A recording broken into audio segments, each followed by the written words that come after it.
लोकतंत्र में एक वोट की ताकत कितनी होती है यह हम सभी जानते हैं, लेकिन क्या लोकतंत्र की मजबूती सिर्फ मतदान के दिन बूथ तक पहुंचने और उंगली पर स्याही लगवाने से तय होती है? क्या एक युवा मतदाता को यह भी नहीं पता होना चाहिए कि चुनाव आखिर होते कैसे हैं? मतदाता सूची में नाम कैसे जुड़ता है? मतदान की पूरी प्रक्रिया क्या है? मतों की गिनती कैसे होती है? और सबसे अहम सवाल, भारत की चुनावी व्यवस्था को संचालित करने में भारत निर्वाचन आयोग की भूमिका क्या है? इन्हीं सवालों को ध्यान में रखते हुए भारत निर्वाचन आयोग ने युवाओं और पहली बार मतदान करने वाले मतदाताओं को चुनावी प्रक्रिया से जोड़ने की दिशा में एक बड़ा कदम उठाया है।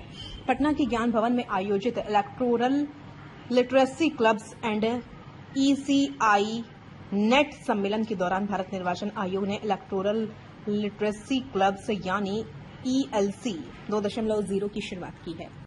मुख्य निर्वाचन आयुक्त ज्ञानेश कुमार ने इस मौके पर शैक्षिक संस्थानों की भूमिका को बेहद महत्वपूर्ण बताया। उन्होंने कहा कि स्कूल, कॉलेज और विश्वविद्यालय सिर्फ पढ़ाई के केंद्र नहीं हैं, बल्कि ये ऐसे स्थान भी बन सकते हैं जहां युवा लोकतंत्र को समझें, चुनावी प्रक्रिया पर भरोसा करें और जागरूक होकर लोकतांत्रिक भागीदारी करें। मुख्य निर्वाचन आयुक्त ज्ञानेश कुमार ने अपने संबोधन में स्पष्ट किया कि भारत में चुनाव भारतीय संविधान, कानून और भारत निर्वाचन आयोग द्वारा जारी निर्देशों के अनुसार कराए जाते हैं। उन्होंने चुनावी प्रक्रिया की पारदर्शिता पर भी जोर दिया। उनके मुताबिक चुनाव के सभी चरणों में राजनीतिक दलों, उम्मीदवारों और उनके प्रतिनिधियों की मौजूदगी में निगरानी और ऑडिट की व्यवस्था रहती है। यानी ELC 2.0 का उद्देश्य सिर्फ युवाओं को यह बताना नहीं है कि मतदान कैसे किया जाता है, बल्कि कोशिश यह है कि युवा पूरी चुनावी व्यवस्था को समझें। मतदाता पंजीकरण से लेकर मतदान तक, मतदान से लेकर मतगणना तक और चुनावी प्रक्रिया से लेकर भारत निर्वाचन आयोग की भूमिका और कार्यप्रणाली तक हर पहलू की जानकारी युवाओं तक पहुंचाई जाए।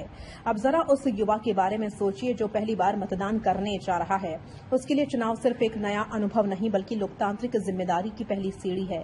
इसलिए ELC 2.0 में पहली बार मतदान करने वाले युवाओं को विशेष रूप से जोड़ने की कोशिश की जा रही है।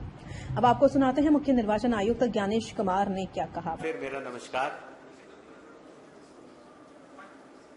इलेक्टोरल लिटरेसी क्लब जो कि एक चुनाव आयोग की चलती हुई एक योजना है, उसके तहत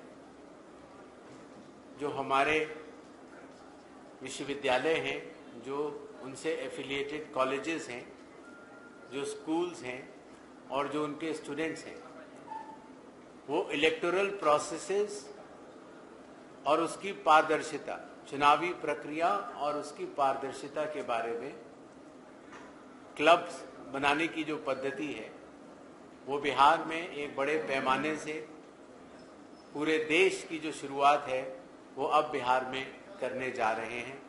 और इसके लिए एक सफल आयोजन अभी हुआ, जिसमें कई जिलों से यूनिवर्सिटीज के कुलपति महोदय, कई कॉलेजेस के प्रिंसिपल, कई स्कूल्स के प्रिंसिपल और स्टूडेंट्स ने भी हिस्सा लिया। उन्होंने कई अच्छे सुझाव भी दिए और उनके साथ संवाद करने के बाद मुझे पूर्ण विश्वास है कि जिस तरीके से पारदर्शी, शांतिपूर्ण मतदान बिहार ने पूरे देश को एक वरदान के रूप में दिया था, उसी तरीके से इलेक्टोरल लिटरेसी क्लब भी इस पूरे देश को वरदान रूप में बिहार प्रदान करेगा। इन्हीं शब्दों के साथ आप सबको बहुत बहुत धन्यवाद। जय भारत, जय हिंद। सर, एक सवाल सर, हम लोग का नालंदा के में गए थे सर, तो BLO ने क्या हकीकत और बताया। 2 मिनट सर बैठिए। नालंदा में हमारा BLO से संवाद हुआ। BLOs लोकतंत्र की आधारशिला होते हैं। हर वोटर के घर घर जाते हैं और पारदर्शी तरीके से जो पात्र मतदाता होते हैं उनका वोट जरूर बनवाते हैं। उनके साथ संवाद करने के बाद मुझे लगा कि जितने सक्षम बूथ लेवल ऑफिसर्स हमारे नालंदा और बिहार से हैं, वही सक्षमता और वही कटिबद्धता पूरे देश में सभी BLO के पास होनी चाहिए। सर, एक सवाल है सर, आपके इलेक्शन में सर मुख्य निर्वाचन आयुक्त ज्ञानेश कुमार ने युवाओं के विश्वास और उनकी सूचित भागीदारी को लोकतंत्र के भविष्य में निवेश बताया, क्योंकि आज का युवा मतदाता ही आने वाले वर्षों का जागरूक नागरिक, मतदाता और लोकतांत्रिक व्यवस्था का सहभागी बनने वाला है। Learn democracy lead democracy Patna के इस कार्यक्रम में इलेक्टोरल लिटरेसी क्लब के नए लोगों का भी अनावरण किया गया। इसके साथ एक नई टैगलाइन सामने आई, लर्न डेमोक्रेसी लीड डेमोक्रेसी, यानी लोकतंत्र को सीखिए, लोकतंत्र का नेतृत्व कीजिए।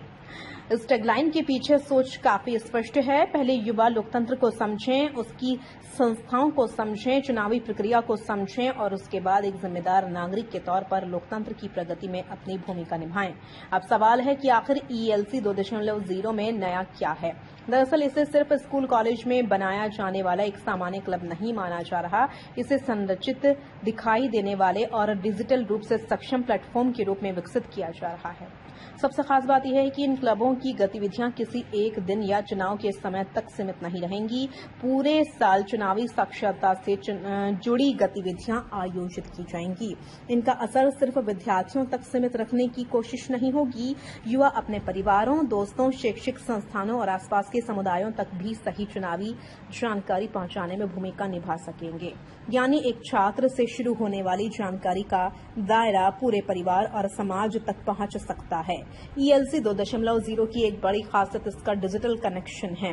इससे भारत निर्वाचन आयोग के डिजिटल प्लेटफॉर्म ECI नेट से जोड़ा जाएगा। ECI नेट के जरिए चुनाव से संबंधित विभिन्न सेवाओं को रोल से लेकर पोल तक एक ही डिजिटल प्लेटफॉर्म पर उपलब्ध कराने की दिशा में काम किया जा रहा है।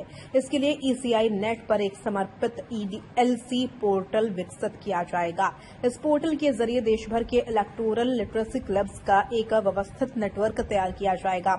यानी चुनावी साक्षरता अब सिर्फ कक्षा में दी जाने वाली जानकारी नहीं होगी, बल्कि डिजिटल माध्यम से भी युवाओं तक लगातार पहुंचती रहेगी। सोचिए कितने युवाओं तक पहुंच सकता है यह अभियान। ELC 2.0 की असली ताकत भारत के विशाल शैक्षिक नेटवर्क में छिपी है। देश में करीब 15 लाख स्कूल हैं। इन स्कूलों में लगभग 25 करोड़ विद्यार्थी पढ़ते हैं और करीब 1 करोड़ से अधिक शिक्षक शिक्षा व्यवस्था का हिस्सा हैं। अब अगर उच्च शिक्षा की बात करें तो देश में लगभग 1500 विश्वविद्यालय और करीब 70,000 शैक्षिक संस्थान हैं। इनमें लगभग 4.33 करोड़ विद्यार्थी अध्ययनरत हैं। यानी भारत का इतना बड़ा शैक्षिक नेटवर्क अगर चुनावी साक्षरता के अभियान से जुड़ता है तो उसका दायरा कितना बड़ा हो सकता है, इसका अंदाजा लगाया जा सकता है। ELC 2.0 के तहत चुनावी शिक्षा को सिर्फ किताबों और सामान्य जानकारी तक सीमित रखने की योजना नहीं है। आयोग का जोर तथ्यात्मक और अनुभव आधारित चुनावी शिक्षा पर है। युवाओं को चुनावी पंजीकरण की प्रक्रिया समझाई जाएगी, उन्हें मतदान की प्रक्रिया के बारे में जानकारी दी जाएगी, मतगणना कैसे होती है यह बताया जाएगा, चुनाव के अलग अलग चरणों की जानकारी दी जाएगी। साथ ही ECI नेट ऐप और भारत निर्वाचन आयोग की दूसरी महत्वपूर्ण पहलों के बारे में जागरूक किया जाएगा। इसका उद्देश्य युवाओं में चुनावी व्यवस्था की पारदर्शिता, अखंडता और विश्वसनीयता को लेकर समझ विकसित करना है और उसके बाद यही युवा सूचित लोकतांत्रिक भागीदारी के एम्बेसडर बने। यही इस पहल का बड़ा लक्ष्य है। पटना में ELC 2.0 की शुरुआत से पहले मुख्य निर्वाचन आयुक्त ज्ञानेश कुमार ने नालंदा के राजगीर इंटरनेशनल कन्वेंशन सेंटर में बूथ लेवल ऑफिसर्स यानी BLOs के साथ बैठक की थी। बिहार के 2 दिवसीय दौरे के दौरान जो 16 और 17 अगस्त 2026 को हुआ, मुख्य निर्वाचन आयुक्त ने मधुबनी, वैशाली और नालंदा में फील्ड विजिट भी की। यह पहले इसलिए भी महत्वपूर्ण है क्योंकि निर्वाचन प्रक्रिया की असली तस्वीर सिर्फ बड़े कार्यालयों में नहीं बल्कि बूथ स्तर पर भी दिखाई देती है। BLOs सीधे मतदाताओं और चुनावी व्यवस्था के बीच महत्वपूर्ण कड़ी होते हैं। इसलिए एक तरफ जहां आयोग युवाओं और शैक्षिक संस्थानों को जोड़ रहा है, वहीं दूसरी तरफ बूथ स्तर के अधिकारियों से भी संवाद कर रहा है। अब सबसे बड़ा सवाल यही है, क्या ELC 2.0 सिर्फ एक सरकारी पहल बनकर रह जाएगा या फिर यह देश के स्कूलों, कॉलेजों और विश्वविद्यालयों में एक ऐसी संस्कृति तैयार करेगा जहां युवा चुनाव को सिर्फ छुट्टी या मतदान के दिन होने वाली गतिविधि के तौर पर नहीं बल्कि लोकतंत्र की सबसे महत्वपूर्ण प्रक्रियाओं में से एक के रूप में समझेंगे। अगर यह पहल जमीन पर प्रभावी तरीके से लागू होती है तो आने वाले वर्षों में लाखों युवा न सिर्फ अपने मतदान अधिकार को समझेंगे बल्कि अपने परिवार और समुदाय को भी सही चुनावी जानकारी दे सकेंगे। और शायद यही इस पूरी पहल का सबसे बड़ा उद्देश्य है, क्योंकि लोकतंत्र सिर्फ सरकार चुनने का माध्यम नहीं है। लोकतंत्र नागरिकों की जागरूकता, भागीदारी और विश्वास से मजबूत होता है। और इसी सोच के साथ भारत निर्वाचन आयोग ने युवाओं के सामने एक नई पुकार रखी है, लर्न डेमोक्रेसी लीड डेमोक्रेसी। अब देखना यह यह होगा कि देश का युवा इस पुकार को कितनी मजबूती से अपनाता है।